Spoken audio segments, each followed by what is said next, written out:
తమ్ముళ్ళు ఎట్లా ఉన్నారు? బాగున్నారు? చాలా చాలా అద్భుతంగా చేశారు.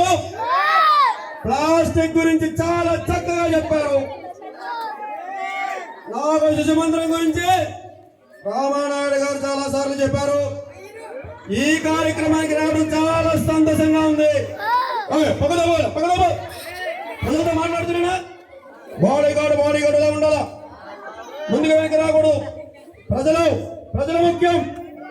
నేను మొత్తం అన్ని కూడా చెక్ చేశాను, ఎగ్జిబిట్స్ అన్ని చూశాను. ఎక్కడ ఒక ప్లాస్టిక్ కూడా వాడలేదు. ఇది చాలా అద్భుతం. ఒకసారి గట్టిగా చెప్పట్లు పడండి, చాలా గట్టిగా చెప్పట్లు పడాలి. ఇది చాలా చాలా అద్భుతమైన విషయం.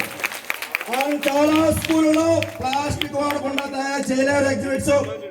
అలాంటిది శిశుమందిర పాఠశాలలో ప్లాస్టిక్ వాడకుండా చాలా చక్కగా చేశారు. వారికి మరొకసారి అభినందనలు తెలియజేస్తూ ఈ అవకాశం ఇచ్చిన ప్రతి ఒక్కరికి కూడా పేరు పేరున ధన్యవాదాలు తెలియజేస్తున్నారు. జై